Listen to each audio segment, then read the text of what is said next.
बिस्मिल्लाहिर्रहमानिर्रहीम। मैं आप लोगों को कुछ कंपोनेंट्स पढ़ा रही थी। प्रीवियस लेक्चर में मैंने आपको जो कंपोनेंट्स पढ़ाए थे that was stimuli, receptors and coordinators. मैंने आपको तीन जो थे वो कंपोनेंट्स पढ़ाए थे। आज का जो हमारा टॉपिक है दैट इज़ अफेक्टर। आज मैं आप लोगों को बताऊंगी कि अफेक्टर क्या है। अब मैंने आपको कहा कि जब स्टिमुलाई आती है उसको रिसीव करता है रिसेप्टर, उसके बाद कोऑर्डिनेटर उसको इंटरप्रेट करता है। जब कोऑर्डिनेटर ने उसको इंटरप्रेट कर लिया है, अब कोऑर्डिनेटर मैसेज को पहुंचाएगा कहाँ पर, अफेक्टर के पास, कि अब इसके बारे में कुछ ना कुछ असर दो, यानी कि क्या करो, अफेक्ट डालो। ठीक है, मैंने आपको बताया है कि जो हमारे पास दो तरह के कोऑर्डिनेटर्स होते हैं, दो तरह की कोऑर्डिनेशन होती है। एक मैंने आपको नर्वस कोऑर्डिनेशन बताई है और मैंने एक आपको केमिकल कोऑर्डिनेशन जो है वो प्रीवियस लेक्चर में मैं आप लोगों को बता चुकी हूँ। ठीक है, इसी तरह से अफेक्टर में भी यही होगा कि मैसेज जो होगा वो रिसीव करेगा अफेक्टर कोऑर्डिनेटर से और उसके अगेंस्ट जो है वो रिस्पॉन्स जो है वो प्रोड्यूस करेगा। इसके अंदर नर्वस कोऑर्डिनेशन वैसे ही, जैसे मैंने प्रीवियस लेक्चर में आपको बताया था कि नर्वस कोऑर्डिनेशन वैसे ही मैसेज को रिसीव करेगा, वहाँ से क्या करेगा, ब्रेन जो है वो मैसेज को रिसीव करेंगे न्यूरॉन्स के फॉर्म में। ठीक है, नर्व्स न्यूरॉन्स की फॉर्म में आगे जो उस मैसेज को लेकर जाएंगे वो मसल्स और ग्लैंड्स के पास। अब ये जो न्यूरॉन्स या फिर नर्व है, इन्होंने मैसेज लिया, अब ये मैसेज को कहाँ पर लेके जाएंगे, हम कहते हैं ये मैसेज को लेके जाएंगे मसल्स या फिर ग्लैंड्स के पास लेके जाएंगे। किसके पास लेके जाएंगे, मसल्स और ग्लैंड्स के पास। किस फॉर्म में ये मैसेज जाएगा इनके पास, नर्व इम्पल्स की फॉर्म में। किस फॉर्म में ये मैसेज जाएगा, नर्व इम्पल्स की फॉर्म में मैसेज जो है वो ब्रेन और स्पाइनल कॉर्ड से इन मसल्स और ग्लैंड्स में जो है वो जाएगा। ठीक है, ये मैंने आपको नर्वस कोऑर्डिनेशन की बताया। इसी तरह से हमें पता है कि केमिकल कोऑर्डिनेशन, मैंने आपको कल बताया था कि इसके अंदर जो है एंडोक्राइन ग्लैंड्स मौजूद होते हैं। क्या मौजूद होते हैं, एंडोक्राइन ग्लैंड्स मौजूद होते हैं। अब क्या करेंगे, मैंने आपको बताया था कि जो ग्लैंड्स से जो सिक्रीशन आएगी वो हार्मोन की सूरत में होती है। किस सूरत में होती है, हार्मोन की सूरत में होती है। अब यहाँ से हार्मोन मैसेज को कैरी करेगा, यहाँ से न्यूरॉन्स मैसेज को कैरी कर रहे थे, नर्व इम्पल्स जनरेट हो रही थी और वो नर्व इम्पल्स जा रही थी मसल्स और ग्लैंड्स में, और यहाँ पर जो मैसेज को कैरी करेगा, इंफॉर्मेशन को कैरी करेगा, वो हार्मोन्स होंगे। अब ये हार्मोन्स क्या करेंगे कि इस मैसेज को लेकर जाएंगे ब्लड में।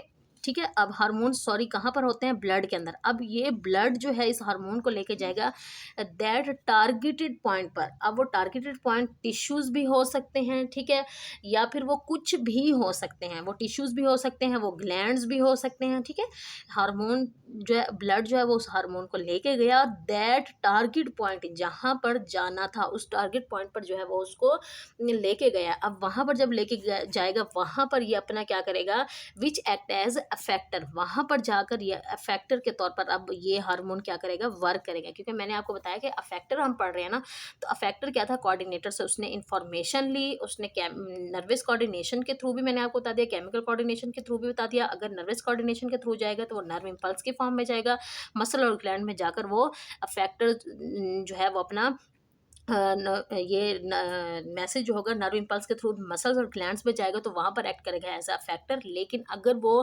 केमिकल कोऑर्डिनेशन के थ्रू अगर हम देखें तो वो हार्मोन्स ब्लड में जाएंगे। अब ये ब्लड जो है वो उस टारगेटेड पॉइंट पर लेके जाएगा। अब हम इसको क्या कहते हैं, that is act as affectors. अब हमने इसको किस चीज़ का नाम दिया है, अफेक्टर्स का नाम दिया है। ठीक है, आपकी बुक में एक जो है वो बताया हुआ है, मैं आपको यहाँ पर दिखा देती हूँ कि देखें, वो कहते हैं कुछ नेफ्रॉन्स भी जो हैं वो क्या करते हैं, एक्ट करते हैं एज अ अफेक्टर। किस तरह से, आप लोगों को पता है कि जो है फंक्शनल यूनिट है नेफ्रॉन्स जो है वो किडनी की क्या है, फंक्शनल यूनिट है। हम इनको क्या कहते हैं, ये किडनी के फंक्शनल यूनिट हैं। ठीक है, जिस तरह से हमने रिस्पायरेटरी सिस्टम पढ़ा था उसके अंदर मैंने आपको एल्व्यूलाई के बारे में बताया था कि एल्व्यूलाई जो है वो एक फंक्शनल यूनिट है। इसी तरह से नेफ्रॉन जो है वो किडनी के क्या है, फंक्शनल यूनिट है, यानी कि सारा फंक्शन ही ये परफॉर्म करते हैं। अब यहाँ पर वो कह रहे हैं कुछ नेफ्रॉन भी एक्ट करते हैं ऐसे फैक्टर्स के तौर पर। ठीक है,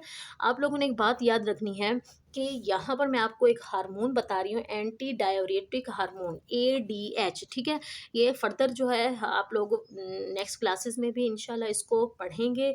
ADH हार्मोन वो हार्मोन है, इस जैसे अक्सर हमारी बॉडी में अगर पानी की कमी हो जाती है, तो किडनी का काम क्या है, यूरिन को बनाना, ठीक है।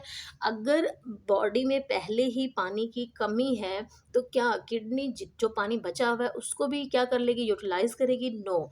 उस दौरान क्या होगा कि फिल्ट्रेट से फिल्टर तो हो चुका है, ठीक है, अब क्या होगा, पानी को रीएब्जॉर्ब करवा लिया जाएगा, पानी को क्या करवा लिया जाएगा, रीएब्जॉर्ब करवा लिया जाएगा।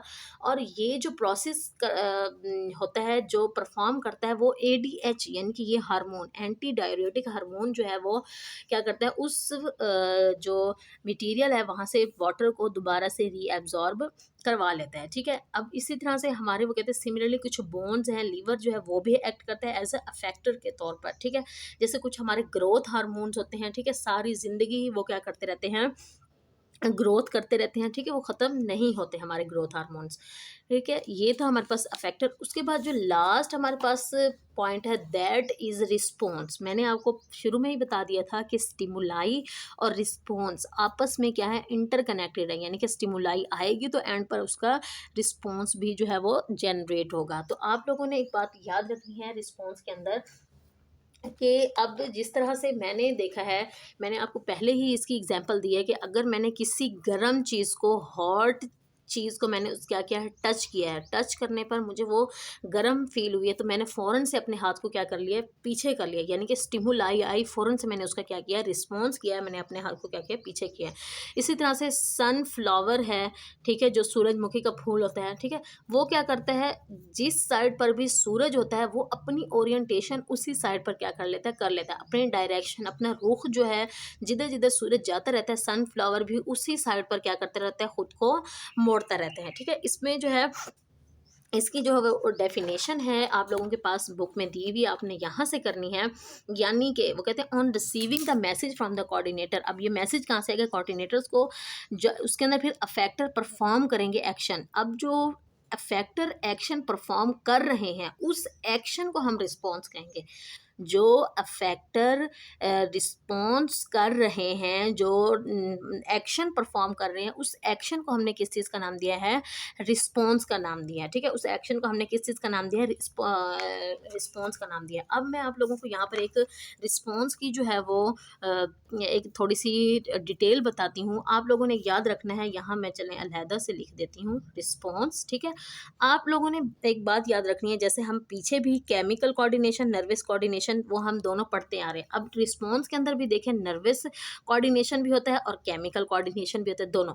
लेकिन आप लोगों ने इसमें रिस्पॉन्स में जो है, इन दोनों को, ये मोस्ट इंपॉर्टेंट लाइन्स हैं, आप लोगों ने इसको अपने माइंड में रखना है। किस तरह से, कि देखें, अगर वो कहते हैं जो हमारे पास नर्वस कोऑर्डिनेशन है, वो जो है क्या करेगा, जो रिस्पॉन्स प्रोड्यूस करेगा, नर्वस कोऑर्डिनेशन जो रिस्पॉन्स प्रोड्यूस करेगा, वो रिस्पॉन्स जो है वो फास्ट होगा, और क्या होगा, प्लस जो है वो शॉर्ट लिव्ड होगा। क्या होगा, शॉर्ट लिव्ड होगा।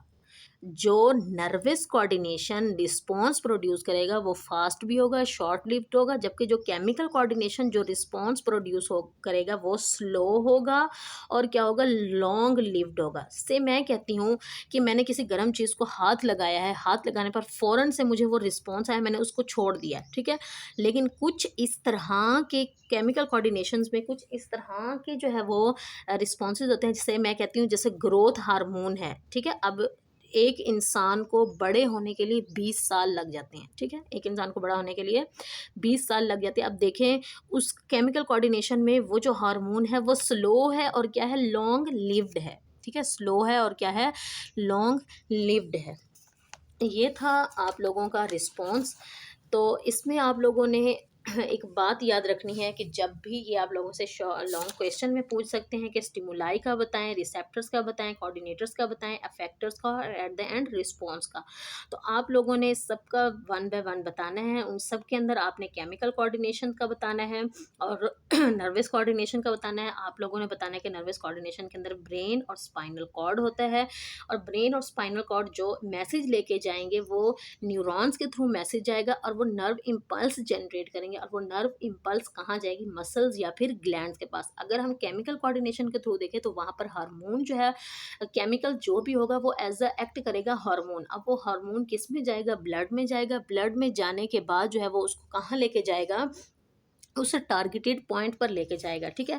रिसेप्टर से जो मैसेज रिसीव करेगा वो कोऑर्डिनेटर्स यानी कि उसको डिटेक्ट करेगा, कोऑर्डिनेटर उसको डिटेक्ट करने के बाद मैसेज भेजेगा अफेक्टर को। अब अफेक्टर क्या करेगा, उसके अगेंस्ट कोई ना कोई अफेक्ट देगा। एट द एंड जो अफेक्टर का जो एक्शन होगा उसको हमने किस चीज़ का नाम दिया है, हमने उसको नाम दिया है रिस्पॉन्स का, ठीक है।